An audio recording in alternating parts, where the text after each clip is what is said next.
What's up, everybody? JJ here, and we are talking about the Open 19.3. You may notice something a little different. I am not in my office. I am on location at Stone Age Fuel up in Reno. Now, the irony is that the CrossFit Open was done at the gym that I helped co-found, Diablo CrossFit, and I have to say that they nailed it. The production value and everything they did for today's announcement was much better. It's kind of what I expected for the other Opens, even though the CrossFit HQ isn't doing it anymore. So shout out to those guys. They did a really good job. Alessandro Pacelli and Lauren Fisher, great people, great athletes, and I think they had a good showing. But let me introduce Chandler over here. He is one of the, I was going to say prestidiginators. I don't know. Yeah. So this is his gym. Hey everybody. Yeah. So this is his gym. He let me. I'm up here in Reno, Nevada, and he let me jump in here, and we watched the video here, and now I'm going to do my breakdown. So it's might be a little bit hard, there's a little bit of glare on the screen, but don't worry. This is a lot of times just notes because my handwriting's so bad anyway. Maybe we'll get a chance to see Chandler's daughter Aubriana at some point. So if you like babies, she's a very cute baby. So bring her out. So as usual, you guys, if you're watching this live, you can type in some questions or comments. If you are watching the recording, then you can always go to the blog post with the associated article, and I can try to get you those answers there as well. But wow, we've got a lot of overhead lunges, a lot of step ups, handstand push-ups, handstand walks. So this is going to be a pretty exciting workout for a lot of people. But I do want to say overall, it's gonna be a lunge workout, right? And then that's going to dictate how much time you have to get some strict handstand push-ups. And so for people who are really good at the strict handstand push-ups, if you're really slow, if you have short legs or you struggle with those movements, it's going to give you a lot less time to do the strict handstand push-ups. If you have longer legs, maybe you're a little bit bigger athlete, that's going to make it easier for the to get to the strict handstand push-ups. But then of course you're probably going to struggle with those. So let's jump over to let's just jump right into it. We've got overhead lunges.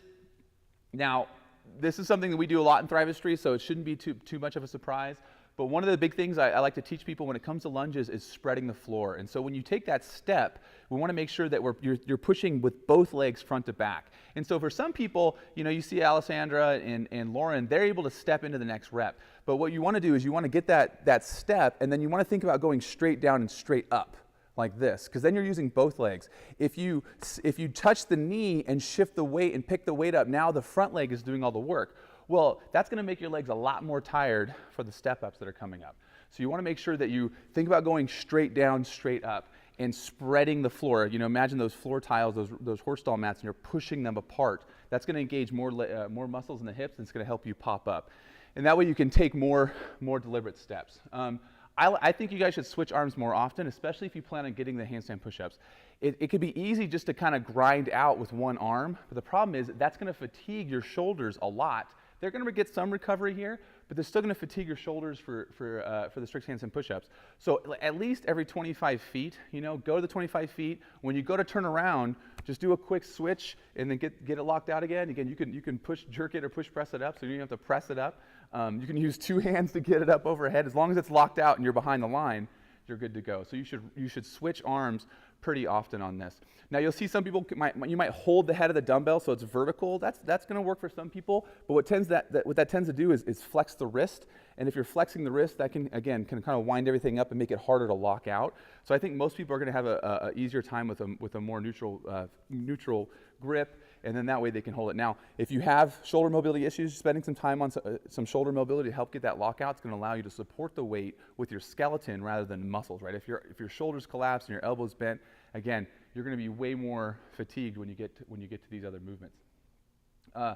You don't want to take too big of steps. This is something that we see a lot when people are trying to go for distance on lunges. They'll take a really big step, and then we'll see a hyperextension of the low back, and because of the tight hip flexor. And the problem with that is that that's going to be really hard on the back, and it also fatigues the legs a little bit more. So take nice normal steps. You might go a little bit farther if you're trying to get across the finish line or whatever, but don't take too big of steps. And then we also want you to lunge kind of fast, right? I think if you start kind of grinding it out, remember every moment you're holding that dumbbell up overhead, means that you're wasting energy. So if you can kind of get at a good pace, like get through the 25, and again, then take the break, then go into the next set, or if you stop in the middle, bring the dumbbell down, and versus like balancing it, doing one step and then hold, and then take another step and then hold. And so we're gonna have Aubriana demonstrate these real quick here. Maybe not. She's roughly 7 months old. But here's the. Oh, we got babies. Hi, this is the baby episode. Hello, everybody. So many babies. What's this? Yeah. She's like, I recognize her. Wait, is that me? Who is that? Yeah. Who is this? She's very entertained by me talking. Apparently, I'm good with babies. When I talk for some reason, maybe it's because I'm so animated. So lunge fast and rest often, and that's true for handstand walks and bear crawls and things like that. You actually want to, because when you're in the position, you're wasting a lot of energy and you're not getting any credit for that. So take breaks. The other thing about these lunges, the lunges and the step-ups, there's like very similar movements, and so I think people will come out really hot and they'll get through it aggressively, but there's not even a tiebreaker here. The first tiebreaker is after the step-ups. So you kind of want to think of these two things as almost one long movement because they're very, very similar. So you want to do those lunges, but you want to break them up so that you can still move fairly decently on the step-ups. If you go too hard on the step-ups or on the lunges, you might think that you're struggling with the step-ups, but that's because you went too fast here. So you finish that again, 200 feet. So then we go on to the step-ups. Now, for most people, I think just resting on the shoulder, like we saw in the video, is going to be the ideal thing. I don't think hanging it down and using your grip is going to be good. You might try balancing it on the back of your neck, but mainly what you want to do is you want to have one arm down, right? Because then that arm can be resting. And then again, you can switch sides often, right? So you're not just keeping the weight on one side. Now, when it comes to the box, you don't want to put just your toes. And I wrote whole foot on the box, but if your heel's overhanging off the box a little bit, that's okay. It's just that when you put the toes on the box, that requires a lot more, you have to use more stability to do that, and you can't fire as much of the posterior chain. So we want to make sure that you get to a place where you can put pressure through the heel of your foot, and that's going to help you engage more. Now, if you're having to tip forward really far, that could be mobility because it's a high box. It could be strength issues, but ideally you're not doing a real forward lean again because you have that weight, and it's going to make you do that. Now, one thing that they do say in the instructions is you have to alternate legs. So have a plan of maybe you step up with your left, tap with your right, and then down with your right. And then now the right's on the box, and then you tap and bring the right foot up, right? Or vice versa, right? So you would step up with the left, and then come down, and then when your left foot goes down, then you go back up with the right. So you have to alternate. So don't get confused there. But just have sort of the same pattern, whether it's the leg that comes down is the leg that goes up, or vice versa. And then when you do want to rest, because I'm expecting most people to have to break these up, and again, think about it more along having a steady pace, not big sets and then slowing down when you get tired. Try to pick intervals that you can maintain, and then at the end, if you feel good, you can do a bigger set, especially because we're going to a movement where we don't use our legs. But so you should be breaking them up, every 10 reps, or 15, 15, 10, 10, or something like that. But put the dumbbell down on the box. Right? You don't have to set it down on the floor. You can set it on the box, shake it out, get your water, take a few breaths, put it on the other side, and then start going. Just make sure you step with the other leg, right? Because you got to alternate. Now this will be a tiebreaker, so make sure you're aware of that. Again, if you can speed up to the end of this, that'll be the tiebreaker. So if someone else gets 10 handstand push-ups and you get 10, but you finish faster, you get the win over that person. Let's talk about strict handstand push-ups. I know you guys are really excited about these.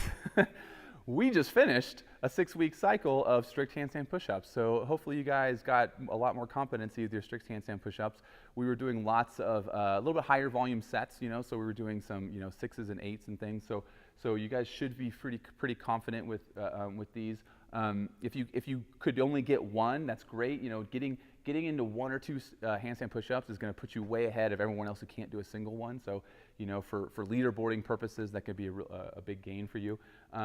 But one of the first things I'll say is you want to mark where you put your hands. And so now we have the old standard where we have the box on the ground. And so it's really important you know where you place your hands. And having a target, drawing a chalk outline or doing something where to put your palms makes it a lot less likely for you to get a no rep because your hand was on the line. Sometimes when you're tired and you just kick up and you put your hands a little too wide, the palm of your hand touches that line and that doesn't count, right? So your fingers can go over the line, but the palm of your hand cannot go over the line. So by having a place marked, it's going to make it easier and faster to kick up. They should be small sets, and so I think Lauren and Sandy had a good example. They both did some pretty big sets, but by the end they were just doing 2s and 3s. And when you're doing a big set of anything where we're hitting that muscle failure, you're better off starting off with small sets. Even if you can do 15 strict handstand push-ups in a row, maybe start with 5 or definitely no more than 10. And then be steady with it, because the problem is when you start getting tired, you start slowing down the descent. You're using more energy. If you have to go down to singles, you're having to spend more time going down and kicking back up, which is also gonna waste more energy and slow you down.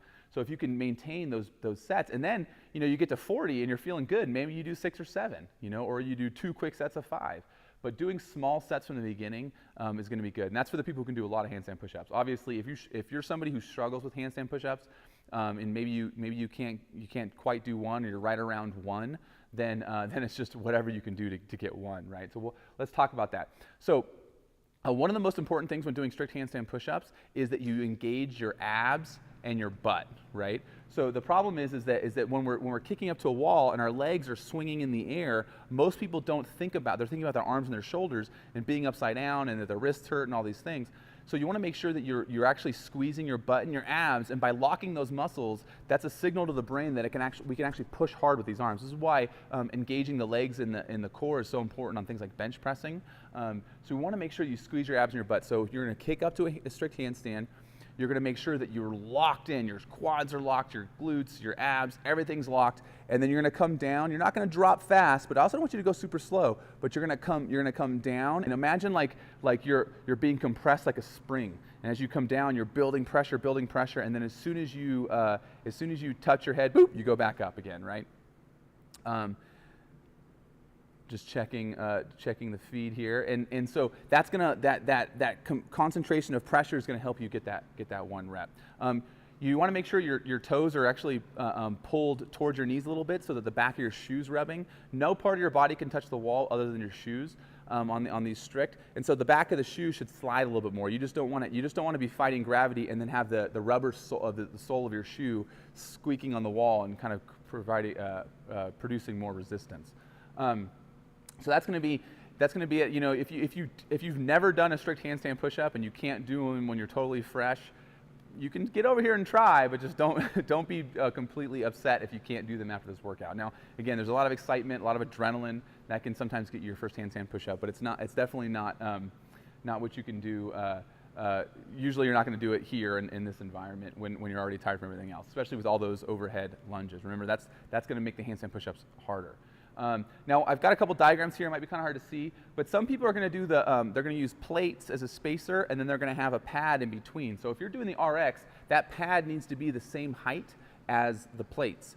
And so the problem with that is that where your hands are, because they're on a firm surface, the pad will then indent, right? We'll get a divot and push down on the, so your head is actually going, ½ inch lower than your hands, and so you're actually doing a slight deficit of the handstand push-up. So if you can, what you want to try to do is use a thick mat, right? So you have a bigger pad to do this, and then that way your hands themselves are actually on a little bit softer surface, and so that's going to have a little bit of crush to it. And then when your head comes down, it's not going to go below your hands because the weight of your body is already pushing your hands down into the mat. So you're not going to be doing that extra deficit. So I do think you guys should try to use that. If you guys if you have the opportunity to do this, one of the best things you can do is actually get a more rigid foam mat.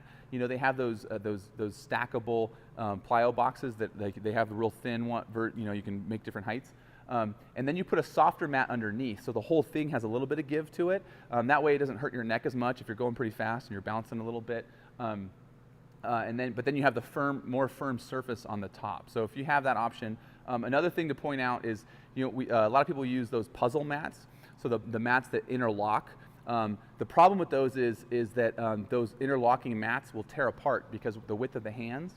And so I know people that have gotten significantly injured in the open because they were doing handstand push-ups and the mat separated and they came down on their head, right? So they tweaked their neck and their shoulder. So be really careful with those puzzle mats because, like I said, they're not designed for this and they'll pull apart. So avoid those if you can. So from a pacing standpoint, before I talk about handstand walking, let's talk about pacing a little bit. You're going to want to finish those lunges, and I think most people are going to be in that like 2 to 3.5 minutes. If you're planning on doing some handstand push-ups, you got to finish it in 3 minutes or so. So make sure you get through those lunges. But again, you can watch the clock and deliberately pace it so that you know that you're not going too fast. The step-ups, again, that's going to be about 25 a minute, about 15 to 20 a minute. So that should take you another 3 or 4 minutes, depending on how tired you are from the lunges. But the goal is to try to get to the strict handstand push-ups, with at least 2 to 4 minutes, so you can see where you're at. But again, that just depends on your ability to move through these movements. If you do finish those strict handstand push-ups or the step-ups in 5 minutes, you've got a chance of getting the handstand walk, right? Most people, the 50 handstand push-ups, unless you're a handstand push-up ninja and you do 20, 20, 10, you're probably gonna have a hard time finishing the handstand walks. But if you get to those handstand push-ups, your shoulder's gonna be blown up, right? So just be aware of that. I would still try to just take a quick shakeout and then just get a few feet, just try to go a little bit of distance. One thing you always want to remember with handstand walking is you want to tip the body over so that your center of mass is going the direction you want to go, and then move your hands quickly, right? So you want to take short, fast steps. Now, ideally, your fingers should be pointing straight up. That gives you the maximal control in the biggest area, so you have the center of balance.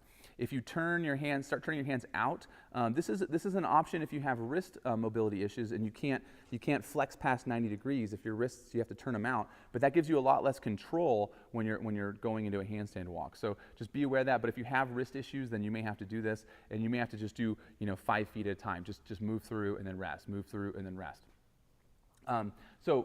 Turning the hands out is good. Wrist mobility is going to be huge for the handstand push-ups as well. One thing people forget is that if your wrists are tight, when you're going to lock out, you can do this right now while you're sitting here watching this. If you take your wrists and flex them back as far as you can and then reach your hands up over your head, you're going to start to feel all of this kinetic chain start to bind up. And that's fighting gravity. So that's adding weight to your body, like when you're doing a strict handstand push-up. Now, over 50 reps, that's going to add up. So if you have the wrist mobility, and again, you can turn your hands out a little bit when doing these. Now, make a fist and stick your arms up. See how much easier it is to finish that rep when you're not in that flex position. So this is why wrist mobility is so important, and is one of the kind of secret things to handstand push-up performance and handstand walking. So again, when you're doing the handstand walks, fall into it, take fast steps, and again, just watch the clock. Make sure that you're crossing over the line. You have to start completely behind the line, and you have to get completely over the line, and before your feet come down. But that's it, guys. I'm going to jump over to see if you guys have any more questions, and I think we'll end it here if I don't see anything major. And like I said, if you guys have any questions, then definitely hit up the blog and where I'm going to post the article. All right, guys, that's it, and I'll